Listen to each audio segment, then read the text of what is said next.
Bem-vindos, amigos. No vídeo de hoje eu quero falar sobre um sermão que Chesterton teria pregado. É isso mesmo. Trata-se do ensaio If I Had Only One Sermon to Preach, que ele publicou na coletânea de ensaios The Common Man. Esse ensaio é bem interessante porque, como ele diz, seria um sermão que se alguém o tivesse convidado a pregar, ele pregaria. E se fosse um único sermão na sua vida, ele disse que seria um sermão contra o pecado do orgulho. Esse é o objeto do sermão do Chesterton. O sermão que ele teria pregado, não é? Que ele disse que aborreceria toda a congregação e jamais o chamariam de novo depois. Em um certo sentido, ele tem razão, aborreceria não por ser chato, porque o texto é bem interessante e gostoso de ler. Aproveito para mencionar que eu vou deixar o link para o original online aqui na descrição do vídeo, para que vocês possam lê-lo. Eu recomendo fortemente, né, que vocês leiam esse ensaio. Então não seria por chatice do pregador que a congregação talvez não o convidasse novamente a pregar, senão pela dificuldade do tema, porque ele realmente toca num ponto muito difícil para todas as pessoas, que é o pecado do orgulho, não é? E trazendo agora, eu estou gravando hoje, dia 13 de dezembro, vou publicar hoje, se tudo der certo, este vídeo. Agora, durante o tempo do Advento, a gente está se preparando para o Natal, não é? E acho interessante pensarmos no pecado do orgulho, que é o antípoda da festa que nós celebramos, da festa do Natal. Então, nós celebramos a encarnação de nosso Senhor Jesus Cristo, ou seja, a humildade de Deus, a humildade daquele que é absolutamente grande, não é? Absolutamente grandioso. E que, ao contrário de nós, na queda, se fez humilde, decidiu se fazer humilde. E o orgulho é, como a gente vai ver ao longo desse ensaio, na perspectiva trazida pelo Chesterton, o orgulho é o contrário. Claro, que é a perspectiva dentro da tradição, não é? Mas o modo dele narrar, dele falar sobre o orgulho me parece interessante e me parece bastante propício para esta época do ano litúrgico. Certo, meus amigos? Então vamos lá.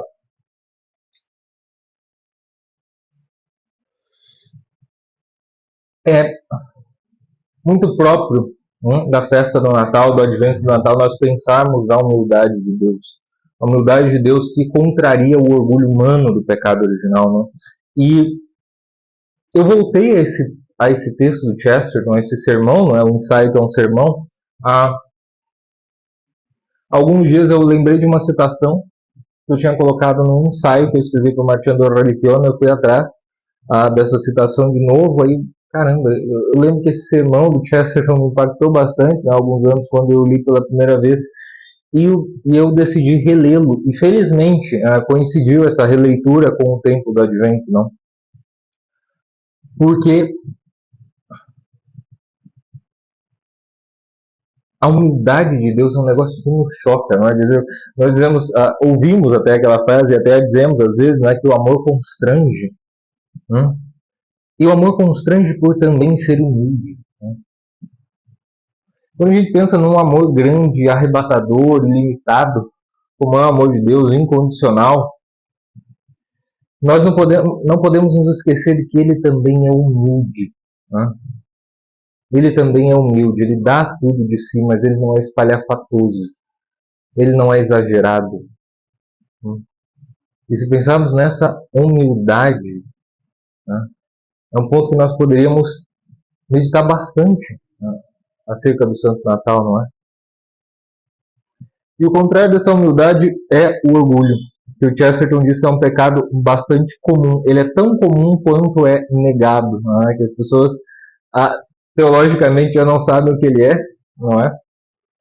E que, numa expressão teológica, provavelmente elas diriam que é balela, não é? Essa coisa de a criatura amar mais a si mesma do que a Deus, de algum modo, se acreditar por cima de Deus, e assim sair da ordem de todas as coisas, da ordem da criação. Né? Você fala isso para alguém, você diz, tá, beleza, show, o que isso tem a ver comigo? Não é? E tem muito a ver, enquanto eu lia esse ensaio do Chesterton, eu lembrei de Perelandra, do C.S. Lewis, o segundo volume da trilogia cósmica, sobre o qual eu já gravei um vídeo aqui para vocês, não é?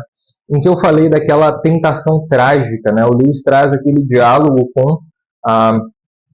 entre o diabo, o tentador, e a primeira mulher, a Eva Perelandriana, e ele tenta transformá-la numa heroína, numa espécie de heroína trágica, se ela desobedecesse a Deus. Se ela desobedecesse a Deus e se condenasse, ela seria uma heroína trágica, porque ela traria uma espécie de conhecimento para os seus filhos.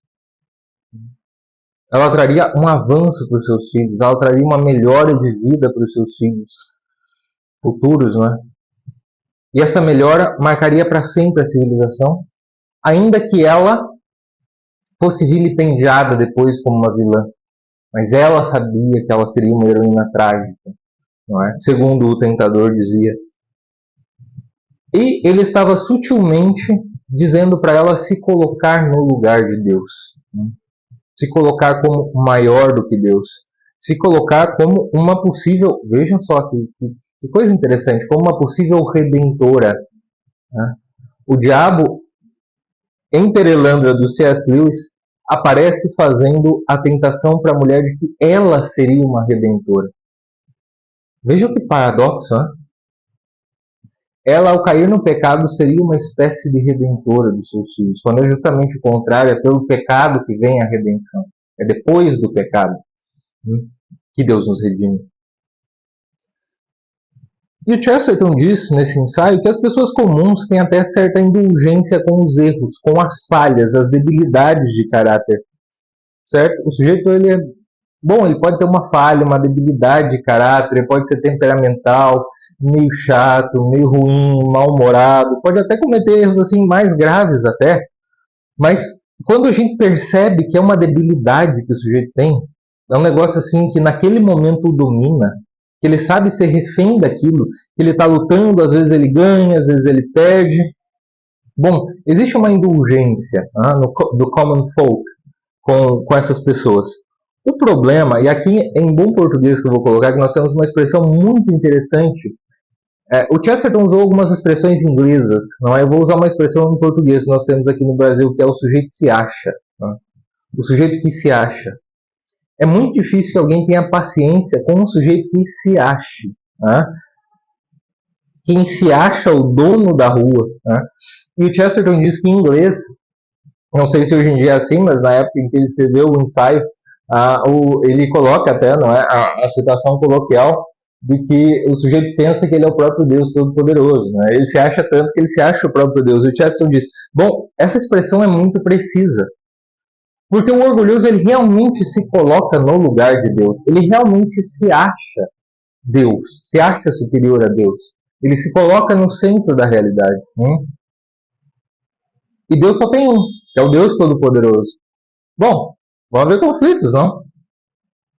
E aí o Chesterton fala uma coisa que é interessantíssima também, que o orgulho, ele envenena as virtudes, é verdade, mas ele envenena até os outros vícios, pois dá uma intencionalidade perversa a eles. Alguém que é preguiçoso ou covarde, por exemplo, ele pode ser desculpado na sua fraqueza, mas não quando a preguiça e a covardia são intencionais, são de alguma forma teóricas, quando há deliberação e autoconsciência nesses vícios. O Chesterton fala, o sujeito ele pode ser desculpado por ele ser meio preguiçoso. Poxa, coitado, esse é preguiçoso mesmo, ele está tentando ali, mas cara, é uma debilidade dele, você vê que ele sofre por causa daquilo, e ele está lutando, e muitas vezes ele cai, beleza. A gente olha com uma indulgência, a gente se vê ali também, não é, com os nossos defeitos, mesmo que não seja o mesmo defeito, mesmo que não seja a mesma debilidade, a gente consegue abstrair o drama humano ali de alguém que está tentando lutar contra uma dificuldade da qual se sente refém, da qual é refém, porque nós todos somos assim, com um ou mais vícios, não é? Com uma ou mais dificuldades. Agora, quando o sujeito, diz o Chesterton, se transforma num boêmio intencional, que não faz nada enquanto os outros trabalham para mantê-lo, e que critica a sociedade pelo seu talento, pela sua grandiosidade, enquanto tem gente muito melhor do que ele ali ralando, trabalhando, aí a gente não consegue aceitar, a gente não consegue tolerar alguém assim. E o covarde é a mesma coisa. Bom, O sujeito ele tem uma crise de nervos, ele não consegue agir com coragem, olha, é desculpável, acontece, infelizmente. Continua sendo o vício da covardia. O sujeito, naquele momento, ele foi covarde, realmente. O problema é quando o sujeito ele erige uma teoria em cima da covardia, e chama aquilo de o melhor para a sociedade. Percebam como o orgulho dá essa autoconsciência que é parcial e não total. Por que ela é parcial e não total? Não teria como ser total, senão deixaria de ser um vício propriamente falando, porque existe um elemento aqui que, embora haja autoconsciência, também tem um pouco de autoengano, que é o sujeito, ele tem aquele vício, ele tenta transformar aquilo, ele tenta justificar, criar uma teoria para aquilo. Ele tenta reforçar o seu comportamento vicioso conscientemente. Se ele já tem a propensão para preguiça, aí ele fala, eu não tenho que trabalhar mesmo, porque, na verdade, assim, a sociedade, a vida é injusta comigo. Que eu devia ter nascido rico aqui para vender a minha arte, né? Qualquer coisa parecida. Mas aqui já há uma intencionalidade perversa. Que o sujeito pega uma inclinação ruim dele, que ele deveria combater, para se tornar uma espécie de centro, núcleo vital para ele.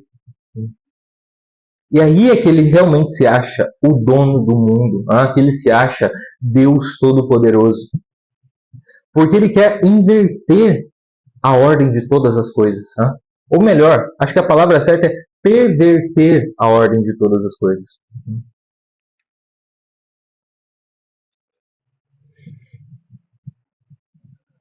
No orgulho, diz o Chesterton, existe a contraposição entre o eu e a alma do mundo.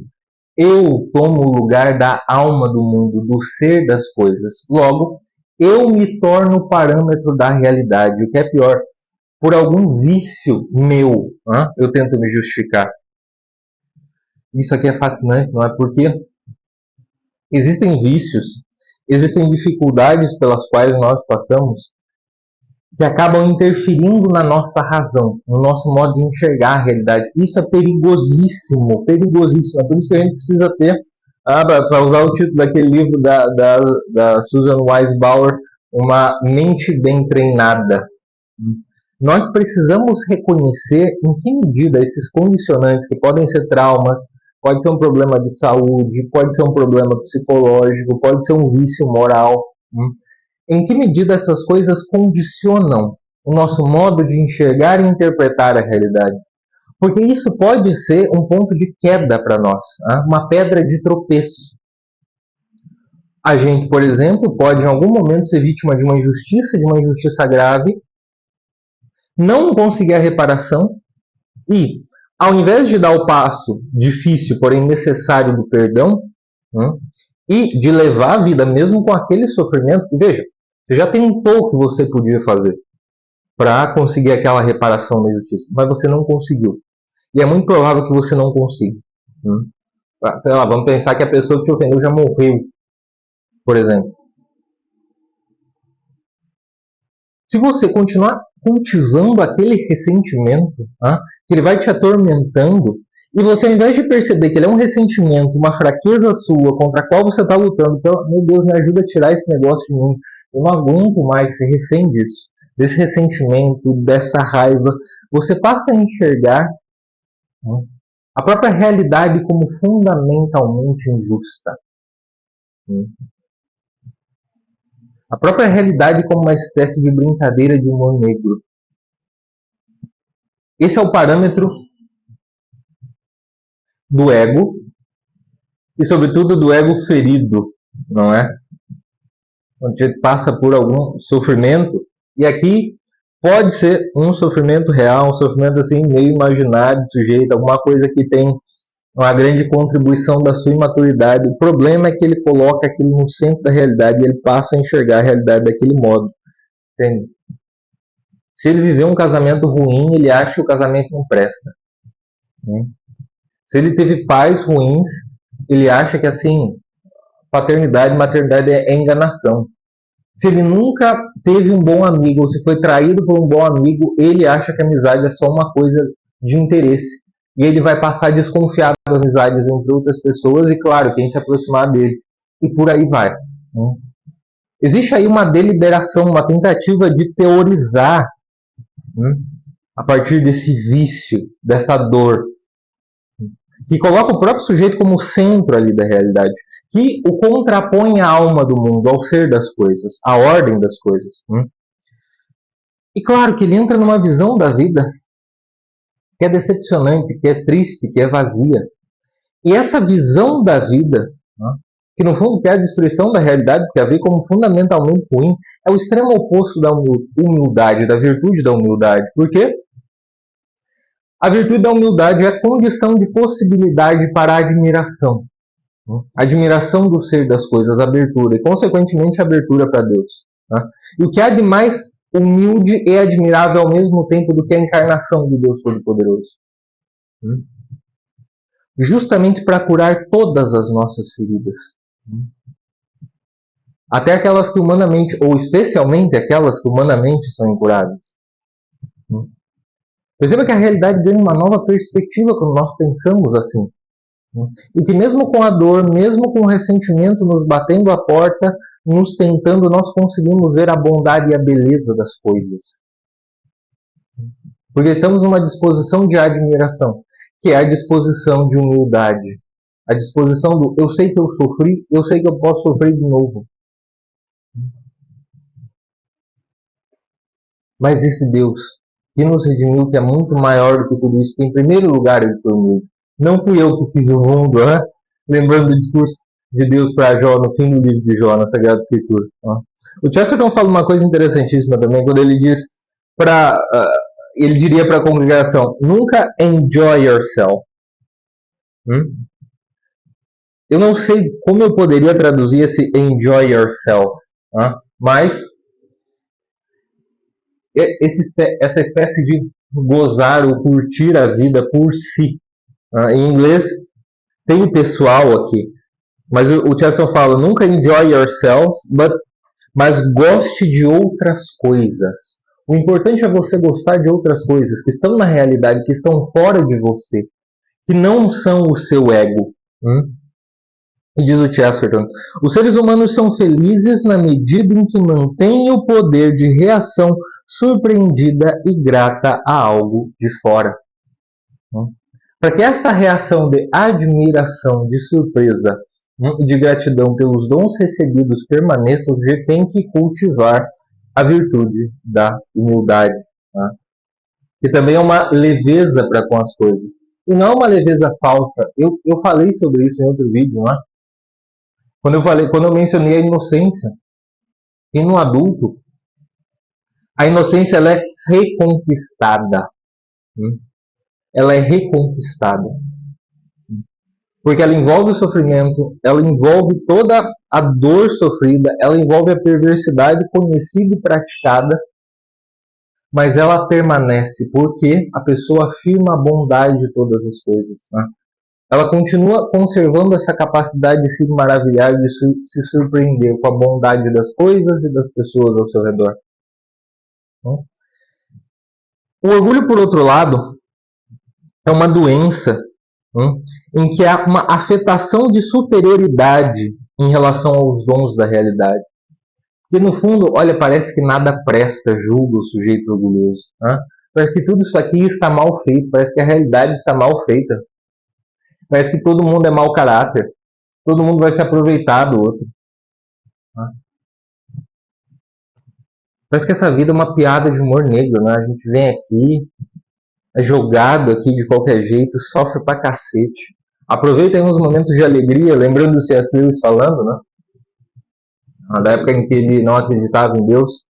Uns momentos de alegria que às vezes parecem até piores, Porque eles acabam.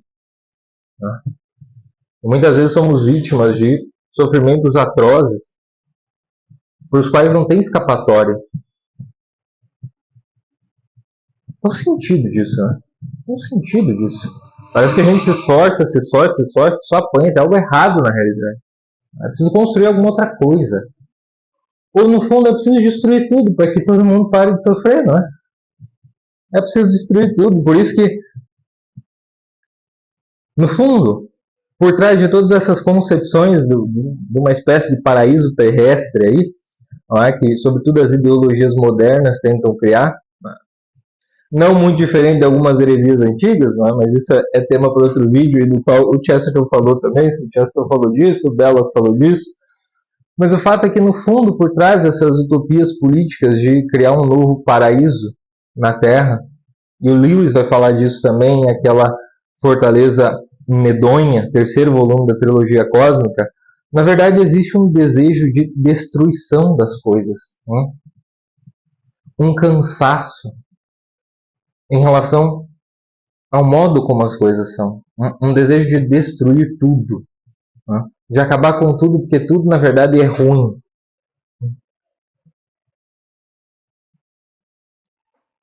O orgulho, disse Chesterton, consiste no homem fazer da sua personalidade o teste, o parâmetro, ao invés de ver a verdade, de ser a verdade esse parâmetro da realidade. Então, o sujeito ele olha para si mesmo, de novo, para esses sentimentos turvos, aos quais ele permite que a sua razão, pelos quais ele permite que a sua razão seja levada. Ele olha para isso e isso se torna o parâmetro da realidade. Portanto, nada está bom. Tudo parece sempre imperfeito, incompleto, ruim, desagradável. Uma piada de mau gosto. Quando parece que eu vou ser um pouquinho feliz, acontece alguma coisa para estragar a minha alegria. Pô, essa realidade é absurda, né? E quando o sujeito faz isso, ele está se achando. Ele está se achando o juiz da realidade. Ele está se achando o próprio Deus. Sem parâmetro, ele mesmo se torna um parâmetro. Um parâmetro nunca satisfeito. Não importa o que aconteça, ele não vai estar satisfeito. Ele já se fechou para a bondade da realidade. Tudo para ele é incompleto, por causa da sua dor, do seu ressentimento, da sua raiva. Ao contrário de ser um homem de boa vontade, de que fala a Sagrada Escritura, lembra que eu falei naquele sermão de disposições para a fé de São John Henry Newman, que também dialoga muito com esse sermão do Chesterton, esse ensaio-sermão do Chesterton. O orgulhoso se torna um homem de má vontade, um homem cansado, vazio, triste, que não é capaz de admirar nada. Porque nos seus olhos, na sua visão limitada, tudo é ruim, tudo sempre vai ser ruim. Por isso ele é incapaz de admirar, ele é incapaz de se abrir para a bondade da realidade. Ele é incapaz de se abrir para o próprio Deus. Ele talvez aceitasse uma figura de Deus parecida consigo. Uma espécie de guerreiro ou príncipe revolucionário que viria para destruir todas as coisas e reconstruí-las. Mas esse sujeito não seria capaz de pensar num Deus que escolheu ser humilde, num Deus que escolheu obedecer à ordem das coisas, num Deus que escolheu fazer-se escravo para se tornar libertador, para se tornar redentor. Ele não consegue. Ele simplesmente não consegue. Porque esse Deus seria uma espécie de derrotado para ele. Seria mais um derrotado, mais um iludido. E se ele olha para o relato evangélico, seria mais uma vítima. Claro, porque uma pessoa assim também tende a ignorar solenemente as referências à ressurreição e as passagens que tratam da ressurreição. Ou interpretá-las de um modo deturpado que, poxa, aquilo teria sido uma interpretação falsa, uma fantasia, o aparecimento de um espírito, ou qualquer coisa assim. Mas do jeito que está ali, não, ressuscitar não. Ressuscitar não. Isso seria uma espécie de prêmio de consolação aí. No fundo, a realidade é essa porcaria mesmo. E o sujeito que despreza tudo é o sujeito que se acha. Não vamos nos enganar. E às vezes quando a gente pensa naquele que se acha o dono de tudo, se acha o dono da rua, aquele que está com o rei na barriga ou qualquer coisa parecida, qualquer outra expressão parecida em português que vocês conheçam, aquela pessoa desaprova a realidade como um todo e desaprova a sua própria existência. Em alguns casos conscientemente. Em boa parte deles talvez não. Despreza a realidade, fala mal dos outros, desconfia de todo mundo